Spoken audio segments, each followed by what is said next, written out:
ብልጽግና ፓርቲን እንደሆነ የመላእክቶች ስብስብ እዩ እያልን አይደለም። እኔ እነዚህ ሰዎች ደጋፊም አይደለሁም አባልም አይደለሁም። ጥያቄው በአገር ጥቅምና በፓርቲ ወይም በምንጠላውና በምንወደው ሰው መካከል ያለውን ልዩነት አውቆ መስራት ነው። በተለይ ደግሞ ለጠላት እኔ አሁን በጣም ይቅርታ አድርጉልኝ፣ እኔ ግለሰብ ስም ባልጠራ ደስ ይለኛል። በጣም ኤርትራ ሀገርም ያየሁትና ማቀው አሁን እንግሊዝ ሀገር ያለው ሰው አይ ቲንክ አሜሪካ ይሁን እንግሊዝ አላውቅም፣ ግን ዜግነቱ እንግሊዝ እንደሆነ አውቃለሁኝ። ማን ጽጌ ነው የግንቦት ሰባት አርበኛው ሰው። እኔ ሲናገር ያየሁትን ነገር በእውነት አስደንግጦኛል።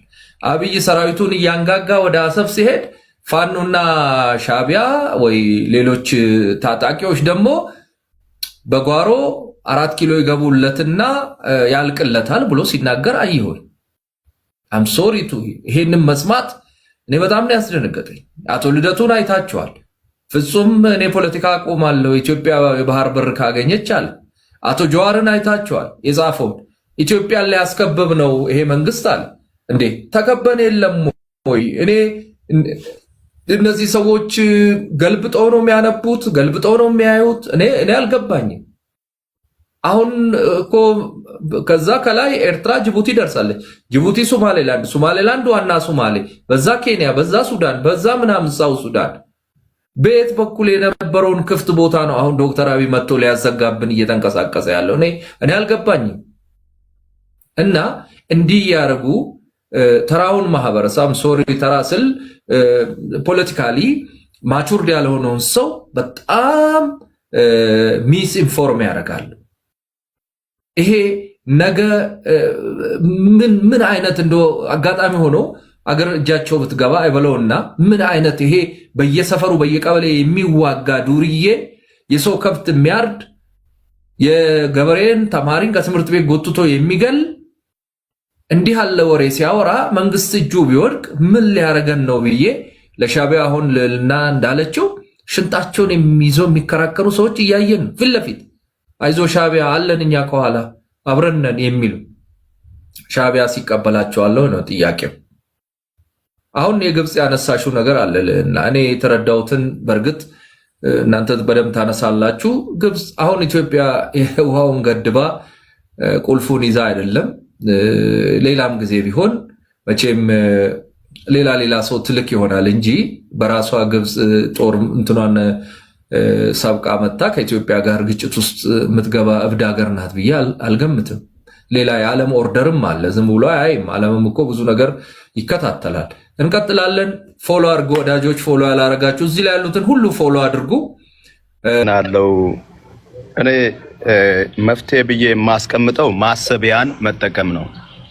ጦርነቶች በምድር ላይ በሰው ልጆች መካከል ሁሉ ያሉ ጦርነቶች የእውቀት ጦርነቶች ሳይሆኑ እኔ እውቀት ብርሃን የማጣት የትኛውም እንስሳ የራሱን ወገን አይበላም፣ ግን የሰው ልጅ የራሱን ወገን ይበላልና ይሄ ያሳፍረኛል እንደ አንድ ሰው።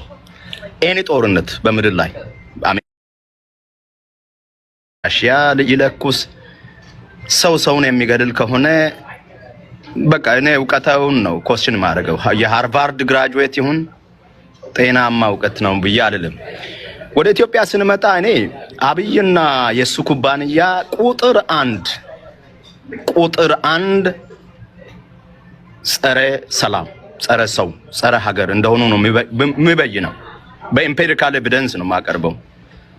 ባይ ኤኒ ሚንስ አብይንና ብልጽግና የሚባለውን መቅሰፍት ከኢትዮጵያና ከኢትዮጵያውያን ገለል የሚያደርግልኝን አካል ካገኘው እኔ በቃ አንጀተ ቅቤ ጠጣ ብዬ ነው ማየው።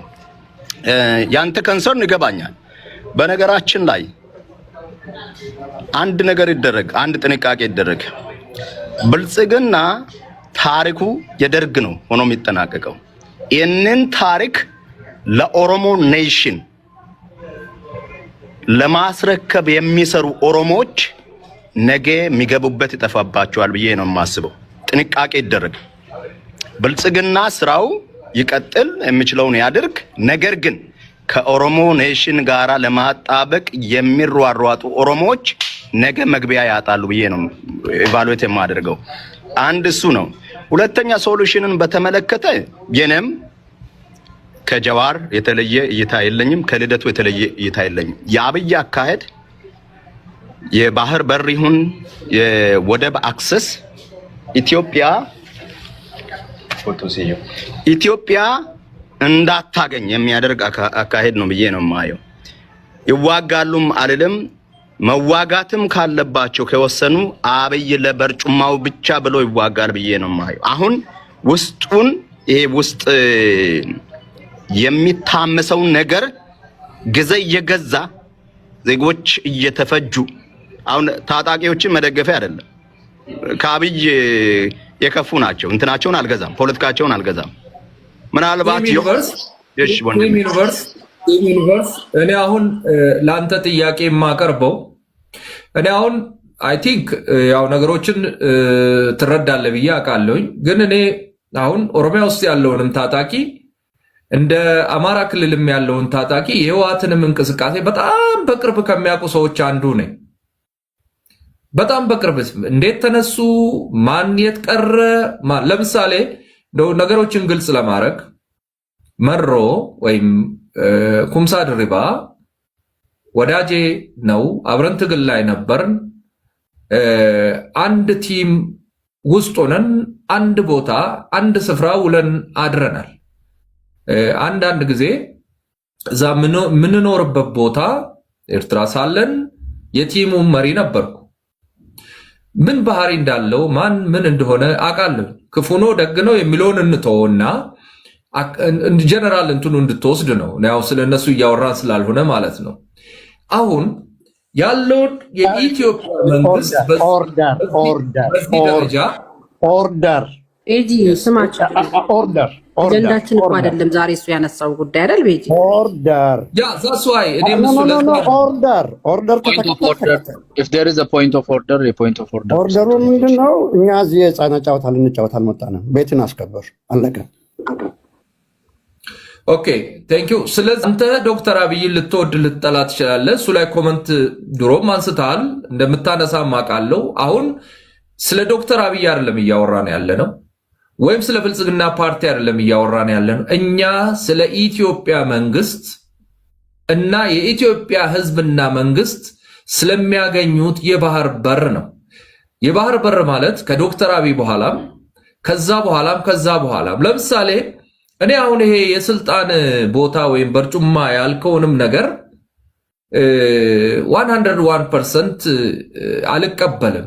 የውስጥ ማስታገሻ የሚባለውም ነገር በዚህ የሚታገስም ታጣቂ አይደለም ያለው። ታጣቂው የተነሳበት ሌላ ዓላማ አለው፣ እየሆነ ያለው ነገር ሌላ ነው። እኔ መቼም አላፍንም ብዬ ነው ዝም ያልኩ። እኔ just I know you ግን to the point መተን እንዴት ኢትዮጵያ አሁን ስለ ኢትዮጵያ እያወራ ነው የባህር በር ታገኛለች። ለምሳሌ ከጀዋርና ከአቶ ልደቱ አልለይም ማልክ ምን ያድርግ የኢትዮጵያ መንግስት? አንተ ብትሆን የኢትዮጵያ መንግስት እግራቸው ላይ ወድቆ መብራት ዘርግቶ መንገድ ሰርቶ ባካችሁ ይሄን የባህር በር በጋራ እንጠቀም ብሎ በውጭ የማይነገር በውስጥ መከራውን ሲያይ እንደነበረ እኔ በግል ያውቃለሁ። መንግስት ሳይናገር ሚዲያ ላይ መውጣት ስለሌለበት ነው። ተናገረ ደግሞ መንግስት ፓርላማ ላይ።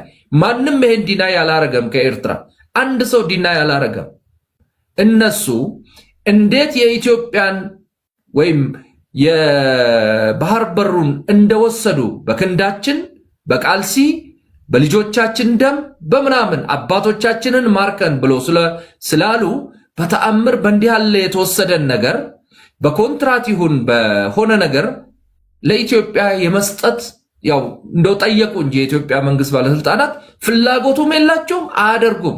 ይሄ ምክንያቱም በህጋዊ የወሰደ ሰው ነው። ህጋዊ ነኝ ማንም ቢመቶ ቢከራይ ችግር የለውም ብሎ የሚወስደው በት ይሄንን ሲያጣ መንግስት ይሄ ነገር እኮ መጀመሪያም ኢፍታዊና ኢህጋዊ ያልሆነ አሰራር ወይም ደግሞ ትክክል ባልሆነ መንገድ ነው ሄደው ብሎ 1 2 3 ብሎ ነጥቦችን አስቀመጠ። ነጥቡ ላይ መከራከር ይቻል ይሆናል እንጂ እነከሌ ለወንበራቸው ሲሉ ነው ይሄንን የሚያመጡት ብለን ምናምን ከሆነ የትኛውስ መንግስት ቢመጣ ከዶክተር አብይ በኋላም ምን ቢያረግ እንዴት ቢሄድ ምን ቢፈጽም እንዲህ ቢደረግ ጥሩ ነው ማለቱ ነው እንጂ የሚሻለው። ለምሳሌ አንተ ዶክተር አብይን ስለምትጠላ ወይ አመራሩን ስለምትጠላ የባህር በሩን እሱ ስለጠየቀ በቃ እሱ ያደረገው ሁሉ በሌላ አይነት መነጽር የምታይ ከሆነ ጥሩ አይመጣም ነው። ስለዚህ ነው ዶክተር ጀማልም ኦርደር ያለው ሀውቱ። አሁን ዶክተር አብይን ተው፣ ስለ ኢትዮጵያ ህዝብና የኢትዮጵያ መንግስት እየጠየቀ ስላለ የባህር በር ነው እያወራን ያለ ነው። ቲም በጣም ጥሩ። መንግስትንና ፓርቲን እድል ስጠኝ። የኔ ጊዜ ነው። ኦርደር የኔ ጊዜ ነው። አመሰግናለሁ ዳክተር። የኔ ጊዜ ነው።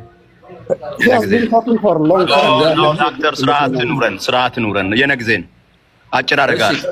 አመሰግናለሁ።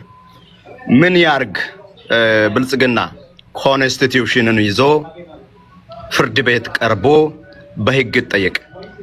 ለፈጃቸው ዜጎች ላወደመው ሌላ ነገር አምሶሪ ወደ እንትኑ ወደ በጣም አዝናለሁ። አሁን ምናምን እዚሁ ብሎክ አድርጌ ማዳመጥ ነበረበት። ሌት ሚ ጊቭ ዩ አን አንሰር። ቆይ አንተ ታቆመኛለህ። ቴንክ ዩ። አንድ ጊዜ ንጌታ ቢጂ አውቃለሁ ብለዋል። የት ነው የምታውቀው? እኔ እዚሁ እንትን ላይ ኖ እዚሁ እንትን ላይ ነው የማውቀው ሶሻል ሚዲያ ላይ እንጂ ፊዚካሊ አንተዋወቅም። ያው ዶክተር አብይን ይተቻል፣ ብልጽግናን ይተቻል። እንግዲህ ትችቱ ከቀን ወደ ቀን ይሻሻላል በሚል ያው ሰውን ኢግኖር ከማድረግ ማንም ይተቻል። ትችት ትክክል ነው። እኔም ተቻለሁኝ የተሳሳቱ ነገሮች ሰውን አውቃለሁ ስትል እኔ ቅድም በውስጥም ጽፌ ነበር። ከዛ ሳታይ ስትቀር ድሌት አደረግኩ። አምባሳደር ዲና ሙፍቲ ባሉበት ይሄ ሰው መድረክ ሲጋራ ሳይ ሶልቭ በሚባል ስም ክለብ ሃውስ ላይ የምናውቀው ሰው ነው። ሃይሊ አንስቴብል የሆነ ሰው ነው። ቅርብ ጊዜ ከቴዲ ሐዋሳ ቤት ሁለተኛ እንዳይመጣ ባን የተደረገ ሰው ነው እና ስቴጁን አብሮን ሼር እንዲያደርግ ምን እንደፈቀደ አላውቅም። ያው ቤት ስለሆነ አከብራለሁ ብዬ ነው። ለማንኛውም አሁን ፋይናሊ ትክክለኛው ይርስዳል። ቀጥሉ። ያው የሰው ልጅ አያና በጣም ይቆጣልኝ። የሰው ልጅ የሆነ ጊዜ አንድ ነገር እንትን ውስጥ ይገባና ከዛ በኋላ ቀስ በቀስ ነገሮችን እየተረዳ ሲመጣ ያሻሽላል በሚል ነው። ግን እንደዚህ ምርር ያለ እንትን ውስጥ መግባት እኔ ጥሩ አይመስለኝም። እኔ ለቲምም እንደተማረ ሰው በውጭም ሀገር እንደሚኖር ሰው እንደዚህ ባይኮን ጥሩ ነው። እኔ በእውነት በወንድምነት መክረው ይሄንን ነው። ጥላቻም ገደብ አለው። ቴንኪዩ። እንቀጥላለን። ምናልባት ዶክተር እና አያና ሀሳብ ስጡና ወደ ሌሎቹ እንሄዳለን። አንድ ቲም ዩኒቨርሲቲ እናውቀዋለን። ቫዮለንት ፋኖስ ቫዮለንት ኦሮሞ ግሩፕ ሲናገሩ መናገር የማይችል ሰው ነው። የሚፈራቸው ማለት ነው። የሚደነግጥ አይ ሶ ሂም አይ ሊስንድ ቱ ሂም መቆም አይችልም በሁለት እግሩ። አይ ዶንት ኖ ሃው ዩ ጀስት ሪሊ ኢንቫይትድ ሂም ሂር። እኔ ኢቭን ሳይ ራሴ ደንግጫለሁ ቅድም። እንዴት ነው ምን አይነት ሰው ነው ያመጣው? ምክንያቱም ዚስ ማን ኢዝ ፌክ አብሶሉትሊ። አንድ ይሄን ካልኩ በኋላ እኔ ብሔር ፖለቲካን ወዴት እንዳገኘሁት ልንገራችሁ። በጣም የተዘፈቁበት ሰው ነኝ። የብሔር ቡድኖች ወዴት ናቸው? አንድ ኦነግ አሉ የተባሉ አንቱታን ያተረፉ ሰዎች አባሮ ዛሬ የልጆች መጫወቻ ነው የሆነው። ህፃናቱ ሰው እየገደሉ ፖለቲካ እየሰራን ነው እያሉ ያሉት። የብሔር ፖለቲካ በኦነግ በኩል ወደዛ ነው ያደገው። ከኦቦ ሌንጮ ጫማ ወደ ማን ጫማ? ስሙን ማንሳት የሚከብድ ጉዳይ ውስጥ ነው የገባ ነው። ብሔር ፖለቲካ ወደ ህፃናት ፖለቲካ፣ ወደ መንደር ፖለቲካ፣ ወደ ጎሳ ፖለቲካ፣ ወደ ንግድ ፖለቲካ፣ ወደ ግድያ ፖለቲካ፣ ወደ ሬሳ ቆጠራ፣ ወደ ተራ ነፍስ ግድያ ወርደዋል። አንድ የሆነ ግን ያዝልኝ ወዴት እንዳደገ አስፈሪ ነው። ሁለት ህዋትን ውሰደው። እኔ እስር ቤት ቁጭ ብዬ መለስ ዜናዊን አሞግሸዋለሁ፣ አልደበቃችሁም። ይህ ሰውዬ በዚህ ሰውዬ ለምን ብቁ ነበረ እስከነ ስህተቱ። ስህተት የላቸውም፣ ግን ቢያንስ አንደበተ ርቱዕ ከሰው ጋር መቆም የሚችል ሰው ነው። ከዚያ አለ ጊዜያቸው አረፉ። በቃ ለመናገር ከሆነ ዘን ተከትሎ መጣ። ተከትሎ የመጣውን ታውቃላችሁ። ወደ እኔ ያደገው ህወሓት በሳል ድርጅት ነው የነበረው። ብንጠላውም ብንወደውም ብንጠላውን ብንወደውም በሳል ድርጅት ነው የነበረው። የህወሓት በሳል ሆኖ ቢቀጥል ለእኔ እንደ እሴት ነው ማየው። አያሰጋኝም። በሳል ሰው ነ በሳል ቡድን ትግርኛ ተናጋሪ የሚሆን ኦሮሞ አያሰጋም። በሳል ቡድን ኦሮሞም ቢሆን ኢትዮጵያዊ አያሰጋም። አማራ ወንድሞቹን አያሰጋም። በሳል ቡድን አማራም ቢሆን ኦሮሞ አያሰጋም። ህፃናት እጅ ከሰጠ ለእብድ ቦምብ ማቀበል ነው። ራሱን አጥፍቶ ያጠፋል። ስለዚህ ተመልከቱ፣ የብሔር ፖለቲካ በኦሮሞ ውስጥ ከየት ወዴት እንደገባ፣ ህወሓት ውስጥ ከየት ወዴት እንደገባ። ኢን ዘ ኒር ፊውቸር የብሔር ብሔረሰቦች ጥያቄ ፎር ሚ አዝ ማች አዝ አይ አንደርስታንድ ፖለቲካ ዳይናሚክ ነው፣ ይቀጥላል። ብዙ ጥያቄዎች አሉን። አብሮ የመኖር ተንቀሳቅሶ የመኖር ተከባብሮ የመኖር አንድን ህግ ማዕከላዊ አድርገን አብረን በህገ መንግስት መተዳደርና ወደ ሀገርነት ያልተቀየርንም ኮንስቲቱሽን አንድ ላይ የለንም። ህግ ነው እንጣሱ፣ ወረቀት ነው በጣትሰን እንጣል የምንለን። ቢያንስ በህግ ኃይለ ሥላሴ በህግ አምላክ ብቻም ደግሞ ተዳደርንበት ዘመን እናውቃለሁ። በህግ አምላክ ብቻ አደራ ባንዲራ አደራ ህግ ብቻም ያስተዳደረን ህዝብ ነው። ስለዚህ እያደግን ያለነው ወደ ታች ነው። እንደ ፖለቲካል ሶሳይቲው ፖለቲካል ፓርቲ ዶክተር አብይ እጅግ እድለኛ ነው። ዶክተር አብይ there has never been such a weak pathetic አገር የማይመጥን ኦሮሞ የማይመጥን አማራ የማይመጥን ትግርኛ ተናጋሪ የማይመጥን የፖለቲካል ኦፖዚሽን በታሪክ ጊዜ በመፈጠሩ ዶክተር አብይ እድለኛ ነው። ኃይለሥላሴ ኃይለኛ ተቃዋሚ ነበራቸው። ደርግ ኃይለኛ ተቃዋሚ ነበረው። ኢህአዴግ ራሱ ጠንካራ ተቃዋሚ ነበረው። ይሄ መንግስት ተቃዋሚ የለውም ብሎ መናገር ይቻላል። እኛ ደግሞ እናስታምመዋለን። ህፃናት ናቸው። ህፃናት በመግረፍ ይመለሳሉ። ብዙ ቋንቋ አይችልም። አፋን ኦሮሞ አይችሉም ተቃዋሚዎቻችን። አማርኛ ወይም አማራ ተቃዋሚ ነፃ ውጭ አማርኛ አያውቁም። በህግ አምላክን አያውቁም። አደራ ህግን አያውቁም። ትግርኛ ተናጋሪ ወደታችን ያደገው። ስለዚህ ባቅ ለመናገር ለውጥ እያየሁኝ ነኝ እኔ። አማራ ክልል ህዝብ እንዲያው ትንሽ ፍራቻ እንጂ በቃኝ እያለ ያለ ህዝብ ነው አማራ ክልል። ትግራይ ክልልም በቃኝ እያለ ነው። ይሄ ማነው ይሄ ምናምን ተብዬ ሰው የሚነግረን አይደለም። በኦሮሚያ ክልል ነው ትንሽ ወደ ግራ ወደ ቀኝ ህዝብ እያለ ያለውና ሰው ሬሳ እየቆጠረ ፖለቲካ ስልጣን ካልሰጣችሁን የሚል እጅግ አጋንንታዊ፣ እጅግ ድንቁርና፣ እጅግ ህዝብ ጠል፣ እጅግ ህዝብን የናቀ ፖለቲካ ቡድን ያለበት ዘመን ነው።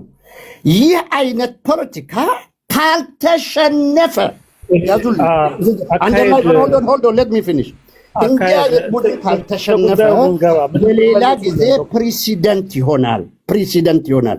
ለምን ገሎ ስልጣን መጠየቅ፣ ዋሽቶ ስልጣን መጠየቅ፣ ወንጀል ሰርቶ ዘርፎ ስልጣን መጠየቅ ፖለቲካ አይደለም። እንዲህ አይነት ፖለቲካ በአሜሪካም በእንግሊዝም በሰለጠነው ዓለም ሁሉ ይሸነፋል። ስለዚህ ጉዳዩ ይሄ ነው ብል ደስ ይለኛል። የብሔር ፖለቲካ በአግባብ ካልተያዘ ወደ ፋሽስትነት የመቀየር ቴንደንሲው በጣም ቀላል ነው። ስለዚህ ይሄ ሀገር መዳን ያለበት አሁን አንደኛ ህገ መንግስቱ አንደበት ባላቸው። በነገራችን ላይ ስለ ህገ መንግስት ብዙም አላወራም። ለምን እኔ ህዝብ ይወክለኛል፣ አዋቂዎች ይወክሉኛል ብዬ ፕሮፌሽናል ስንም እኔ እታን ማነው አያናን አምናለሁ፣ ታምራትንም አምናለሁ። ለምን ባለሙያ ናቸው በተወሰነ ደረጃ ከኔ ውጭ። እነሱ ቢሰሩን ያምናለሁ። ኩኩም ህግ አዋቂ ሆና ፕሮፌሽናል ከሆነች አምናታለሁ።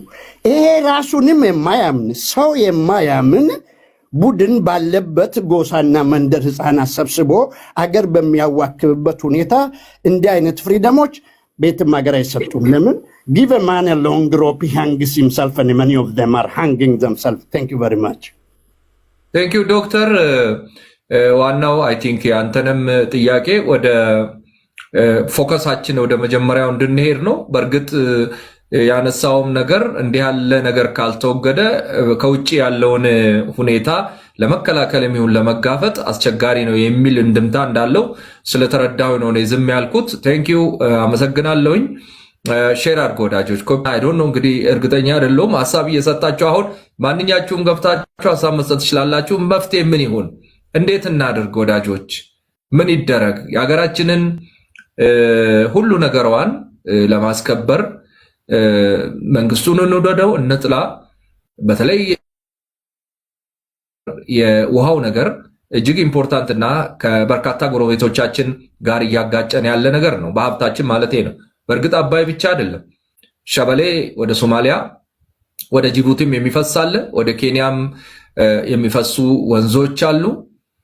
ወደ ደቡብ ሱዳንም እንደነ ባሮ ያሉ የሚፈሱ አሉ።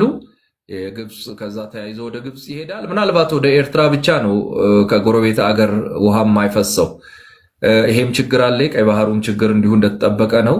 የውስጥ ደግሞ ያው እዚህም እዛም ኮሪደር ላይ የሚነሱ አለመግባባቶች አሉ። ይሄንን አጣምረን ለጋራ ጥቅም በሚውል መልኩ ችግሮችን እየፈታን ለመሄድ ምንድነው መደረግ ያለበት የሚለውን ነገር እናንሳ። አያና ከፍታል መሰለኝ፣ ካንተን ጀምር። አንዳንድ ነገሮችን ወደ ቶፒኩን በደንብ ተመልሰን ጠለቅ እንድንል ትንሽ ስክሪን ሰፋው ለማየት ይረዳቸዋል ብዬ አስባለሁ። ይሄ ዶክመንት አይ ቲንክ እዚህ ጉዳይ ላይ ስንነጋገር በደንብ ካላየናቸው ዶክመንቶች ውስጥ ይመስለኛል። ለምን ቢባል ይሄ ነው የባህር በር ጉዳያችንን ኋላ ላይ ዘግቶ የተተወበት ብቸኛው ዶክመንት። ጠቅላይ ሚኒስትር አብይ አህመድ አይ ቲንክ በፓርላማው ላይ አንስተው ነበርና ምንድን ነው ምን ዶክመንት አለ? ካቢኔ ነው የወሰነው? ፓርላማ ነው የመረጠው? የት ነው ወስደን የባህር በርን የሚያክል ነገር አፍሪካ ላይ ሄዳችሁ ካርታዎችን ይሁን ረጅም መስመር ተዘርግቶላቸው ነው ወደ ባህር በር የሚወጡት። ረጅም መስመር ተዘርግቶለት አንድ ሀገር ከመሃል በመቶ ኪሎ ሜትሮች ተዘርግቶለት ቀጭን መስመር ወደ ባህር በር ይከፈትለታል። ቢኮዝ ሲ አክሰስ በጣም ክሪቲካል ነገር ስለሆነ ማለት ነው። በኢትዮጵያ ኬዝ ይሄ ሪፍረንደም ቅድም እናንተነህ የሚያነሱት ነገር አለ። ስታተስኮ የሚባል ነገር አለ። ስታተስኮ አንቴ የሚባል ነገር አለ። ስታተስኮን የምትጥስ ከሆነ የፓርት ኦፍ ብሊጀረንስ ነው። ፓርት ኦፍ ሶቨሬኒቲዎችን ኦልሬዲ ስታብሊሽድ የተደረጉ ነገሮችን ትጥሳለህ ማለት ነው። እና ቅድም እንዳልኳችሁ ኢትዮጵያ ብሊጀረንት መሆን አትችልም። እዚህ ላይ ግን በደንብ አድርጎ ሬፈረንደሙን የሚያሳይበት ሂደት አለና ስለ ፖርት የሚያነሳበትን ቦታ ለመንካት ፈልጋለሁ። በጣም በሚገርም ሁኔታ መጀመሪያ ላይ 165 ይሄን ዶክመንት የዩናይትድ ኔሽንስ የኤርትራ ሬፈረንደም ዶክመንት ነውና ሄዳችሁ ብታዩት ፔጅስ አይ ቲንክ 165 ላይ የሚጠቀሳልና ዩር ኒድስ ይላል። ዩር ጋቨርንመንት ኒድስ ብሎ የዩናይትድ ኔሽንስ ፔትሮስ አይ ቲንክ በጊዜው የነበሩ ዲሬክተሩ የሚያነሱበት መንገድ አለ እና የእናንተንም ኒድ አሳውቁን ብለው ትንሽ ነካ ያደርጋሉ። ከዛ ውጪ ኢትዮጵያ ይሄ ያስፈልጋታል ከዚህ ሬፈረንደም የሚል ነገር የትም ነው ማናየው። የትም በቃ ሙሉ በሙሉ ተዘግቶ ነው የሚታለፈውና አንድ ፓራግራፍ ግን በጣም ኢንትረስቲንግ የሆነ የባህር በርን ጉዳይ የሚጠቅስ አንድ ቦታ አለና ሞዳሊቲስ በሚለው ስር ነው የሚያስቀምጠው ይመስለኛልና አይ ቲንክ ቆይ ወደ ታች ብዙ ስክሮል አደረኩኝ። ወደ ላይ ተመልሰን ስናየው ያሳየናል። የአሰብና ሲጀመር መጀመሪያውኑ ከእንትኑ በፊት ከካውንስሉም በፊት ኤሪትሪያ ኢንዲፔንደንት እንደሆነች ተደርጎ ከሬፈረንደሙ በፊት አልተሳተፉም። ጁላይ 1 እስከ 15 ባለው ላይ ይላል the conference of peace and democracy took place in Addis Ababa from 1st to 5th of July 1991 and was attended by almost all political parties ይልና movements and social organizations in Ethiopia as well as members of intergovernmental organizations including the United Nations as an observer. The conference adopted charter እንደዚህ ይልና በኋላ ላይ ስታዩት የኤርትራ ፕሮቪዥናል ጋቨርንመንት ግን ኦልሬዲ ራሱ እንደተገነጠለ አድርጎ ማለት ነው። ይሄንን ይላል the EPLF attended the conference but did not become part of the transitional government.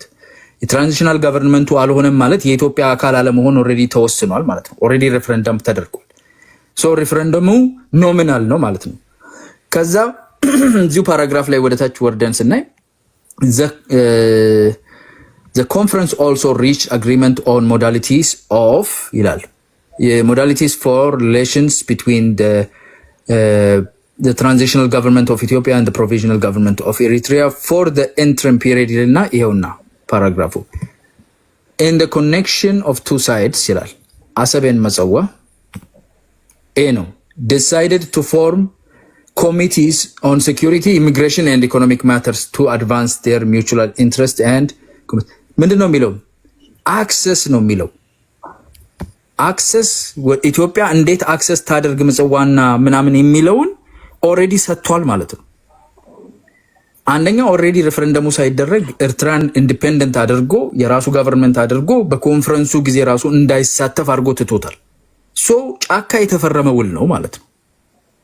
ይሄ እየተደረገ ያለው ሬፈረንደም በዩናይትድ ኔሽንስ ኢስ ጀስት ያንን የማጽደቅ ሂደት ነው። መለስ ዜናዊም የሚልከው ደብዳቤ ይሄ ኮንፈረንስ ከመደረጉ በፊት ነው። ሶ አልቋል ማለት ነው። ኦልሬዲ ኤርትራን ሀገር አድርገው አስበው ጨርሰው ተሳታፊ እንዳትሆን በኮንፈረንሱ ውስጥ ከመቀመጥ በስተቀር በዛ ውስጥ እንዳይወስኑ አድርገው እዚች ብቸኛዋ ይሄንን የሚያክል የባህር በርን የሚያክል ነገር የተወሰደበት ላይ እቺን በምታክል ፓራግራፍ ቆርጠው አሰብና ምጽዋ ይልና ዲሳይድ ምንድነው የሚያደርጉት? እንዴት ነው አክሰስ የምታደርገው ኢትዮጵያ ነው። ኦልሬዲ ተሰጥቷል ማለት ነው። እሱንም ደግሞ እንዴት ነው አክሰስ የምታደርገው የሚለውን ፐርማነንት ሲ አክሰስ ይኖራል ወይስ አይኖርም የሚለው ራሱ ለወደፊት ኮሚቴ ፎርም እናደርጋለን ብለው ነው የዘለሉት። የባህር በርን የሚያክል ነገር በዚህ ሌቭል ነው ተቆርጦ ቲፒኤልኤፍ እና ኢፒኤልኤፍ የነበራቸው ሪሌሽንሺፕ ኦልሬዲ ኤርትራን ሬፈረንደም ዲተርሚን አድርጎ ነው የገባው። የህዝብ ሬፈረንደሙ ኖሚናል ነው።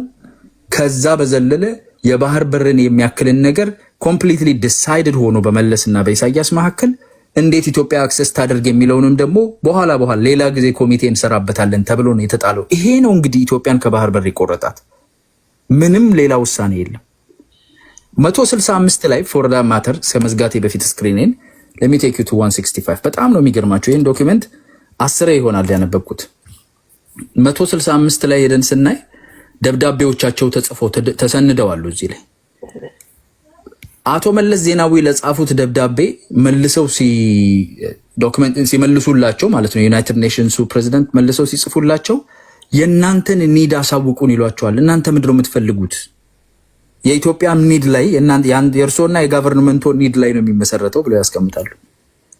የእናንተ ፍላጎት ምንድነው ሲባል ምንም የለም። የእናንተ ስለ ኢትዮጵያ ፍላጎት የሚወራ ነገር የለም። ያለቀ የተወሰነ የደቀቀ ታንክ ተደግፈው ሲጋራ እያጨሱ የተስማሙትን ነገር ኢንፎርስ ነው ያደረጉት መተው የዩናይትድ ኔሽንስን ታዛቢዎች ተጠቅመው። ከዚህ የዘለለ ሌላ ህጋዊ ማዕቀፍ ኖሮት በኢንተርናሽናል ደረጃ ተመካክሮ የኢትዮጵያ የባህር በር ኢትዮጵያን የሚወክል የኢትዮጵያን ኢንትረስት የሚጠይቅ አካል ኖሮት አልነበረም የተደረገው። እንግሊዞችና ጣሊያኖች የሚወክሏቸው አካላት ስላሉ ነው እነዛ ቀጫጭን መስመር ተሰጥቷቸው ትንንሽ ሀገሮች የባህር በር አክሰስ የሚኖራቸው ማፓቸው ውስጥ። ለምን? ወክሎ የሚናገርለት ባለቤት ስላለው ማለት ነው። ኢትዮጵያ ግን ወክሎ የሚናገርላት ባለቤት በሌለበት ሬፕሬዘንታቲቭ ባልነበራት ይዘት ውስጥ ነው።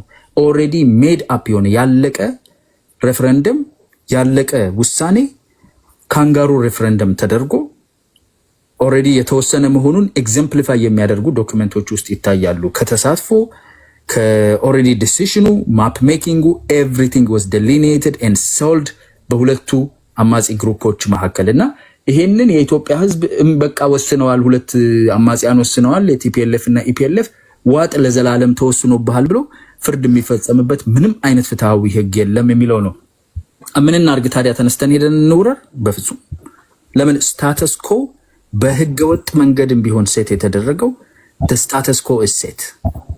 ስለዚህ አሁን ካለን ስታቸር ካለን ከበሬታ ካለን አካባቢው ላይ ካለን ስቴቢላይዝ የማድረግ ኃላፊነት አንጻር አክብረን ነው የምንሄደው። 34 ዓመት ቆይተናል። ምንም የሚያስቸኩለን ነገር የለም። አስቸኳይ አስፈላጊ ቢሆንም እንኳን ለመበጥበጥ የሚያበቃን ነገር የለም። ተረጋጋ መንፈስ እንሄዳለን። ጦርነት የሚኖር ከሆነ ቅድም ያልኩትን እንደገና ሪኢትሬት አንደርላይን ማድረግ የምፈልገው ኢትዮጵያና ኤርትራ መካከል ጦርነት የሚነሳ ከሆነ የኤርትራ መንግስት የህግደፍ መንግስት እያደረገ ካለው የኢትዮጵያን ሉዓላዊነትና ክብር ከመጣስ ጋር ተያይዞ ከአጥጋቢ በላይ ኤቪደንስ ስላለን ይህንን ለመቀልበስ የሚደረግ እርምጃ እንጂ የባህር በር የማስመለስ ሂደት ወይ አሁን ወይ በኋላ ላይ በሚደረግ የዲፕሎማሲ የምክክር ሂደት የሚመለስ ነው። አስፈላጊ ከሆነ የህጋዊ ማዕቀፉንም ከፍተን በኋላ ላይ እሱን ፕሩቭ የምናደርግበት ይሆናል ብዬ አስባለሁኝ። አመሰግናቸዋለሁ። ወደ ቶፒክም እንደምንመለስ ብዬ ነው። ኢንተርናል ማተር ላይ ባግድ ዳውን እንድንሆን የሚፈለገው ስለ ኦነግ፣ ስለ ቲፒኤልኤፍ፣ ስለ ምናምን እንድናወራ የሚፈለገው እነኚህን አይነት በአደባባይ ፊታችን የተደበቁ ውርደት ነው ይሄ። ሁለት የጫካ ጓደኛ ማቾች ደርግ የሶቪየት ዩኒየንን ስለወሰነ ስለመረጠ አሜሪካ ኦልሬዲ ፈርዳበታለች መውደቅ እንዳለበት። የሲአይኤ ዶክመንቶችን ደግሞ ሌላ ጊዜ አምጥቼ እንነጋገራለን። እንደዚህ ስክሪን ላይ አውጥቼ እንደውም ፖስት አደርጋቸዋለሁ። አሜሪካውያኑ ሲያፈላልጉ ነበር ማን ነው የሚቀበለው ደርግም ብለው because already it's done, it's part of the cold war። ዩኤስኤስአርን ስታፈርስ ዲስኢንቴግሬት ከሚደረጉ አካላቶች መካከል አንዱ ይሄ ነበር፣ የኢትዮጵያ መንግስት ነበር። በቦታው የተገኙት ሁለት አማጽያን ይሄንን እድል አግኝቶ መንግስትን እንዲያወርዱ ስለተሰጣቸው በሲአይኤ በኩል የኢትዮጵያን ዘላለማዊ ጣፋንታ የሚወሰን እድል ፋንታ አላቸው ማለት አይደለም። በምንም ተአምር አይሆንም ነው። ለዛ ነው ሚሊዮን% ቢለው አልሰማንም የምንለውም ለዛ ነው። አመሰግናለሁ።